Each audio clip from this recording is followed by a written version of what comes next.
dan mereka tidak mau kehilangan kekuasaan dan kenikmatan itu. Sehingga dipasanglah boneka fufu papa untuk kelangsungan kenikmatan mereka. Jadi mari tanamkan dalam diri kita semua bahwa sedang terjadi perebutan kekuasaan yang nyata antara para perampok-perampok negara dengan rakyat yang harus menikmati negara ini. Itu yang harus kita bayangkan.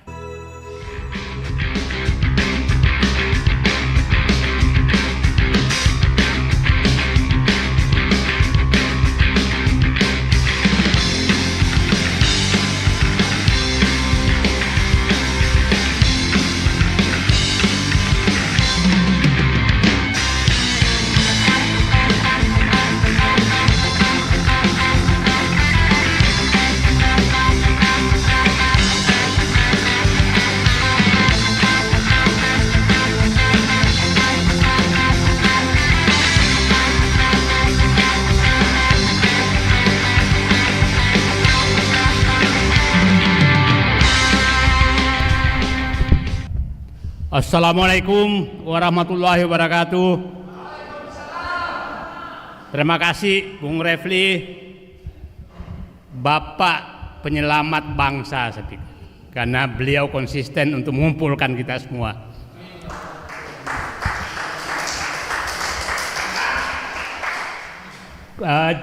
Judulnya ada apa dengan Prabowo.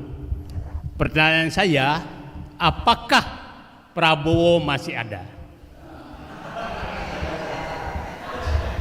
Kenapa pertanyaan itu muncul bagi saya?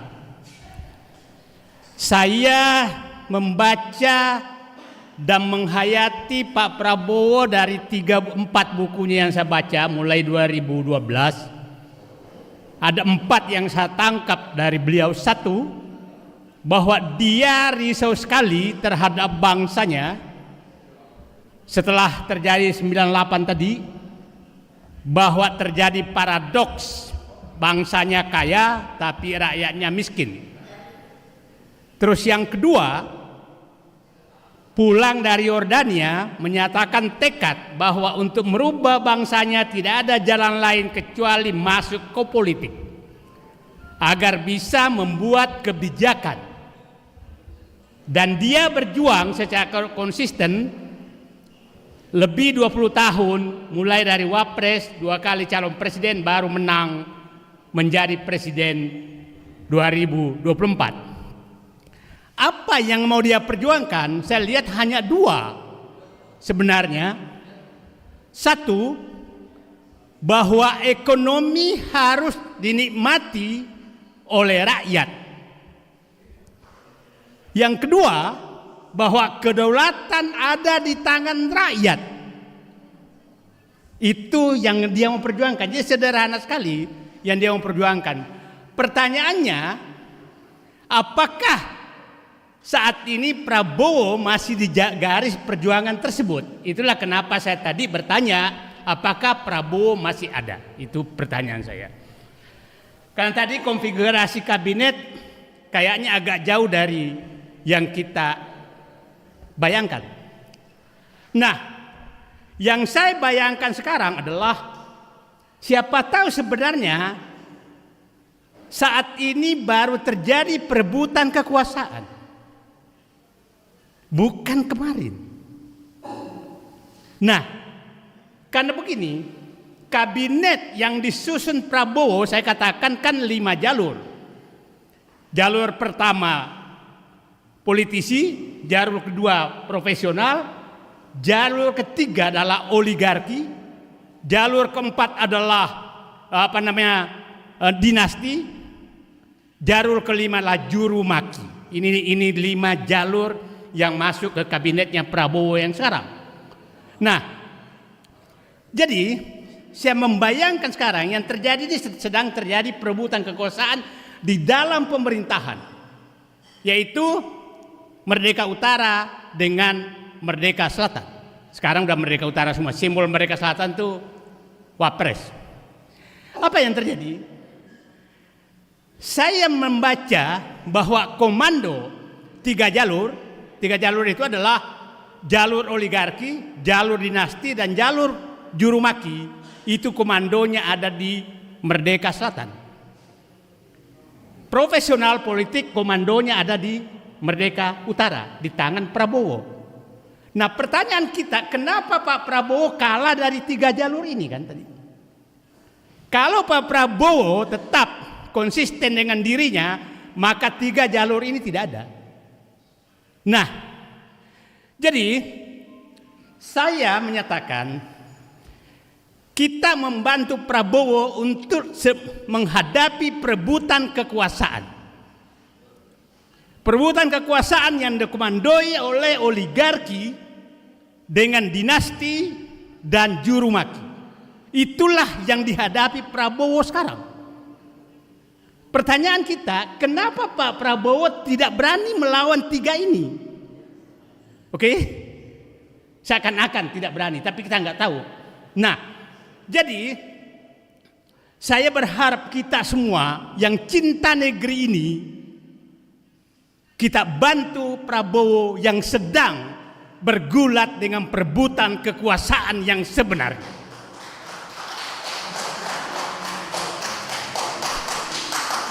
Jadi pemilu kemarin, pilpres kemarin, baru saya sadari ini sebenarnya adalah perebutan formalitas kekuasaan.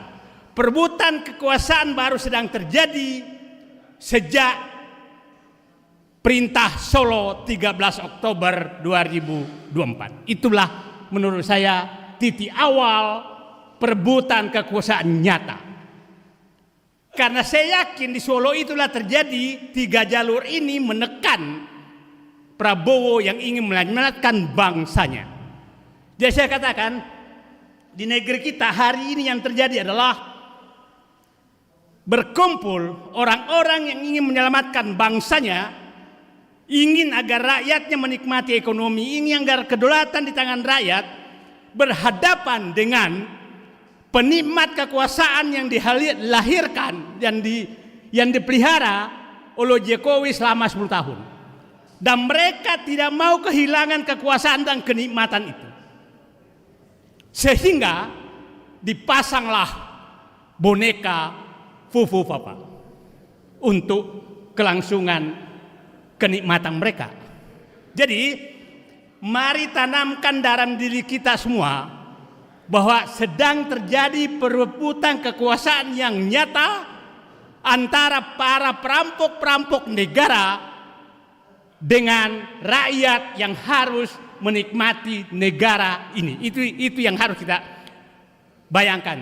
Dan kita harus bayangkan yang terjadi adalah komando daripada pihak-pihak penikmat oligarki ini, itu yang saya sering katakan di pantai utara Jakarta yang mengkomandoi Solo dan Merdeka Selatan.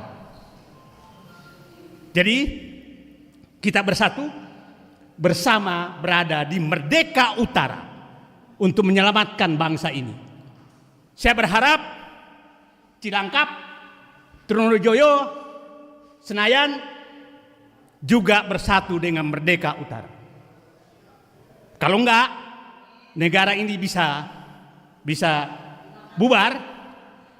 Saya katakan hampir seluruh 10 tahun terakhir, hampir seluruh sumber daya ekonomi sedang dinikmati oleh mereka. Dan sangat wajar kalau mereka tidak mau kehilangan itu. Sangat wajar. Dan semakin merajalela mereka, tidak ada yang bisa halangi. Nah sekarang kita titipkan Pak Prabowo.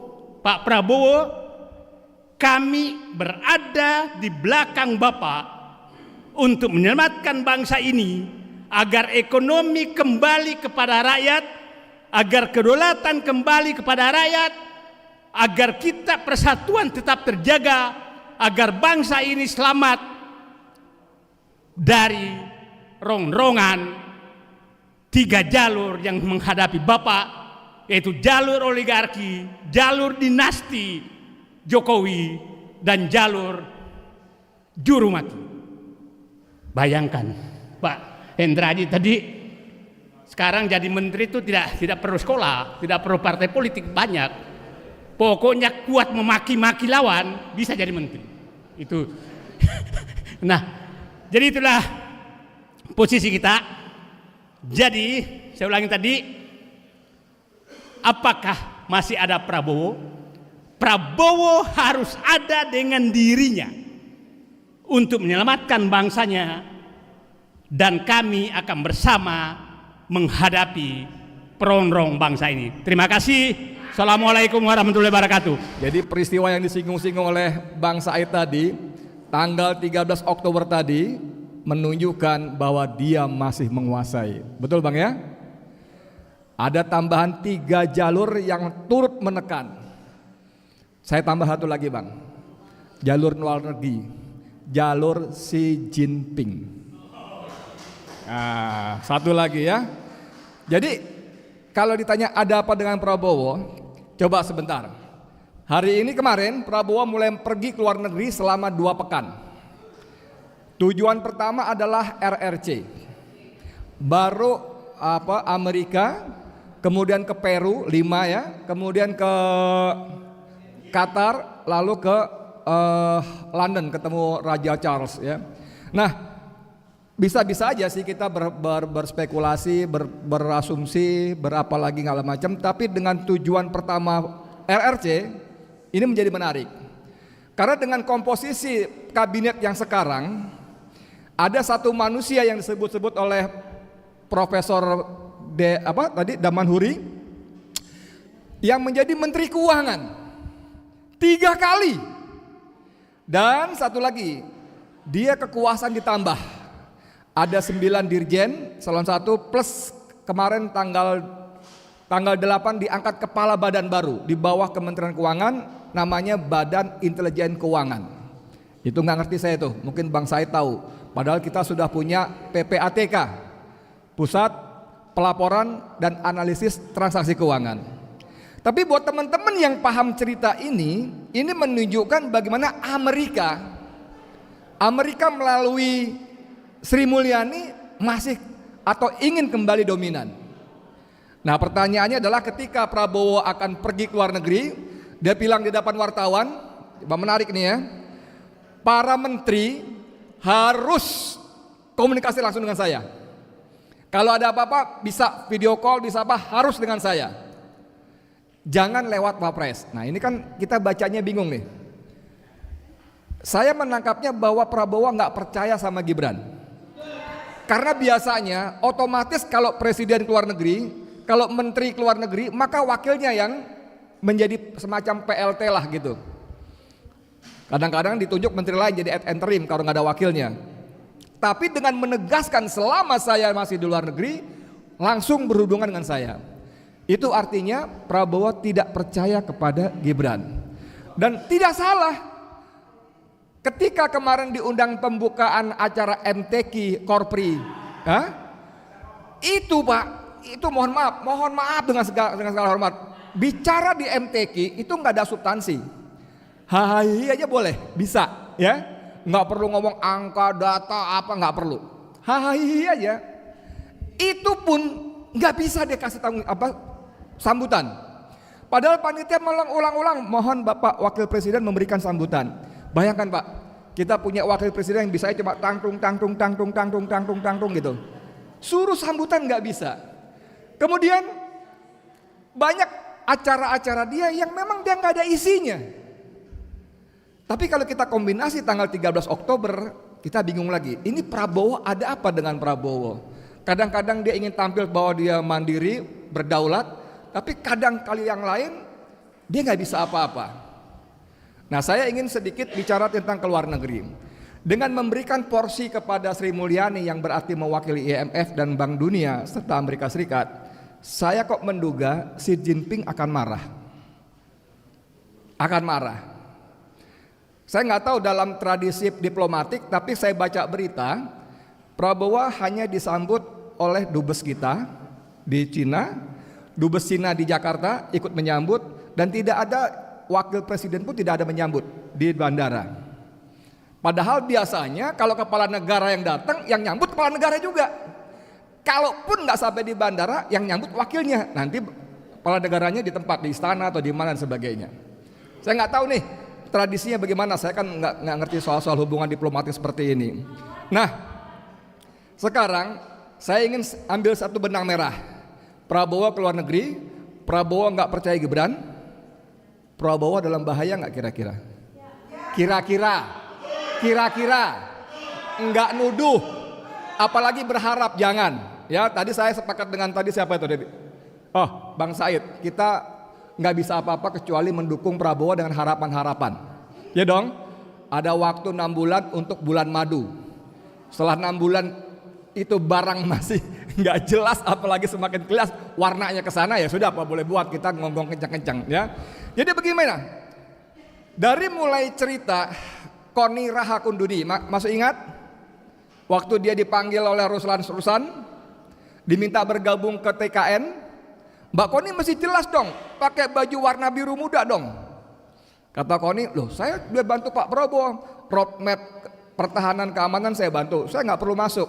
Enggak Mbak Koni, soalnya, nah ini masuk barang nih, soalnya nanti Pak Prabowo cuma 2 tahun. Tahun ketiga dan seterusnya Pak Gibran, Mas Gibran. Lalu Koni bilang, tunggu. Saya sampai berdiri, dia bilang kan gitu kan. Emang lu pikir Jokowi sama Gibran akan membiarkan Prabowo hidup selama 2 tahun? Kalau gue jadi Jokowi sama Gibran, gue matiin dia besok. Kalimatnya begitu, betul nggak? Betul nggak? Nah ini kan seru sekali. Kita akan berpikir kalau dia bisa naik pada waktu 2 tahun, kenapa mesti nunggu 5 tahun? Karena konstitusi kita memberikan hak penuh kepada wakil presiden untuk menjadi presiden ketika presiden berhalangan tetap. Betul? Berhalangan tetap itu bisa dengan berbagai sebab. Sebab alami atau sebab yang dibuat. Nah ini ngeri nggak? Dari mulai misalnya keluar negeri, dari mulai yang paling kasar dan brutal ya, pesawatnya meledak di udara. Berapa banyak ya, Anda bisa googling berapa banyak kepala negara yang kecelakaan pesawat terbang. Itu yang konservatif, brutal ya. Tapi dari yang halus-halus juga bisa. Kalau misalnya saya diundang sama Refli, kita sama-sama kepala negara deh, cio ya lah, gaya bener ya. Atau nggak usah bilang, Refli CEO perusahaan besar, saya diundang, lalu saya dihidangi makan, saya boleh nggak utus asisten saya cobain dulu tuh, bisa nggak? Nggak bisa dong, nggak hormati tuan rumah kan. Nah ketika tos, ketika apa, siapa yang bisa jamin? Nggak langsung mati, bisa dibuat sebulan, 2 bulan, 3 bulan. Mati gitu loh. Dalam rangka membuat berhalangan tetap yang dipercepat. Nah Bapak-Bapak serta saudara saya hormati, kita nggak ada yang bisa kita lakukan kecuali pertama, kita berdoa kepada Allah agar Allah melindungi Prabowo. Setuju nggak sih? Setuju nggak ya? Nggak ada cara lain, nggak ada apa boleh buat ya. Karena sudah dia jadi angkat presiden, kita berdoa semoga Allah melindungi. Kedua, kita minta juga orang-orang dekat, lingkaran sangat dekat, ring nolnya Prabowo, jagain baik-baik. Karena dalam iklim tata cara politik yang Machiavellis, ini yang tadi dibilang kita memang tidak berkuasa lagi, tapi kita menguasai ini tetap nggak akan berhenti. Tidak akan berhenti, saya hakul yakin nggak ada berhenti. Kalau tanya, lu buktinya apa? Ya nanti kita lihat buktinya. Ya dong, kan belum terjadi, kita lihat buktinya. Nah ini bahaya.